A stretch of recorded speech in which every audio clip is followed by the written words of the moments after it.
Assalamualaikum warahmatullahi wabarakatuh. Nama saya Hasan Rahma, saya dari kelas A. Di sini saya akan menjawab pertanyaan yang sudah diberikan. Jawaban nomor pertama yaitu kenyataan bahwa banyak mahasiswa yang tidak memiliki rasa nasionalisme dan sikap patriotisme yang berlandaskan nilai-nilai Pancasila meskipun sudah diberikan mata kuliah umum wajib berupa PKN. Hal ini dapat terjadi karena masa pembentukan karakter seseorang tidak terjadi pada masa usia dewasa atau usia remaja akhir. Masa pembentukan karakter seseorang berada pada fase usia dini dan remaja awal. Oleh karena itu, pembelajaran PKN yang dilakukan di masa kuliah kurang efektif. Contoh efektivitas pembentukan karakter yang dimulai dari usia dini bisa dilihat dari sekolah dasar yang tidak membatasi pergaulan siswanya dengan orang dewasa berperilaku negatif, lingkungan negatif. Ini kemudian berdampak secara efektif pada sekolah ini yang menyebabkan berada pada fase usia dini dan remaja awal. Oleh karena itu,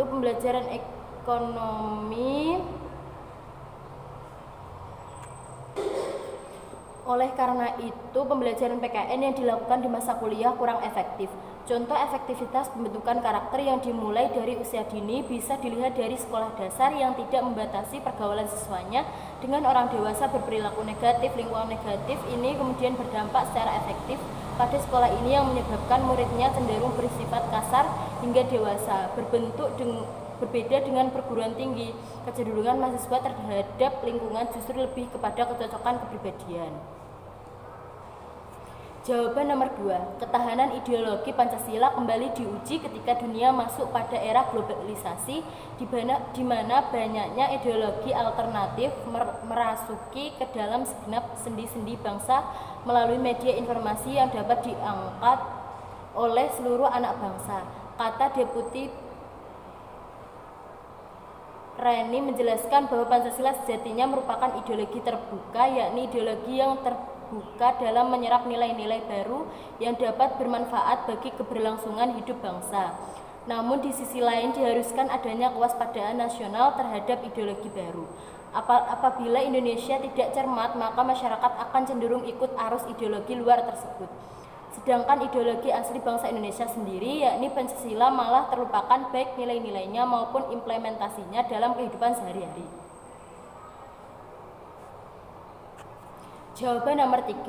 Adanya perbedaan pendapat dari kaum elit politik dan masa mengenal ditertibkannya peraturan perundang-undangan dapat menjadi tantangan sekaligus hambatan dalam mewujudkan integrasi nasional. Sebagai seorang mahasiswa, sikap yang harusnya kita tunjukkan adalah mendukung keputusan pemerintah jika dirasa keputusan dalam membuat peraturan perundang-undangan tersebut sesuai dengan dan selaras dengan apresi dari masyarakat serta dirasa dapat memberikan manfaat atau kontribusi positif terkait dengan kemajuan bangsa negara terutama yang menyangkut masyarakat luas secara keseluruhan.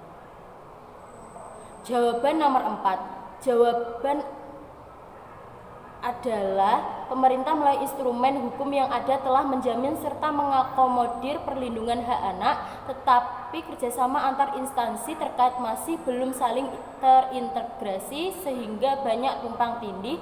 Peran instansi terkait membuat kurang maksimalnya penegakan dan pengawasan perlindungan hak atas anak. Dalam menjalankan kebijakan peraturan undang-undang perlindungan anak, pihak pemerintah daerah, Komisi Perlindungan Anak, pihak swasta, masyarakat, lembaga swadaya masyarakat, tokoh-tokoh lintas agama, bahkan aparat keamanan, dalam hal ini pihak kepolisian dan Satuan Polisi Pamong Praja, seharusnya mampu bersinergi dan bekerja sama dengan baik sehingga penegakan dan pengawasan aturan perlindungan hak atas anak bisa berjalan dengan baik. Jawaban nomor 5. Keduanya memiliki hubungan kausalitas atau hubungan sebab akibat. Seseorang mendapatkan hak karena kewajiban dipenuhi. Hak dan kewajiban warga negara juga tidak dapat dipisahkan karena bagaimanapun dari kewajiban itulah muncul hak dan begitupun sebaliknya. Akan tetapi sering terjadinya pertentangan karena hak dan kewajiban tidak seimbang. Misalnya setiap warga negara berhak atas pekerjaan dan penghidupan yang layak. Meski menjadi hak, tetapi pada kenyataan banyak warga negara belum merasakan kesejahteraan dalam menjalani kehidupannya. Hal ini disebabkan oleh ketidakseimbangan antara hak dan kewajiban. Apabila keseimbangan itu tidak ada, akan terjadi kesenjangan sosial yang berkepanjangan. Sekian video dari saya. Wassalamualaikum warahmatullahi wabarakatuh.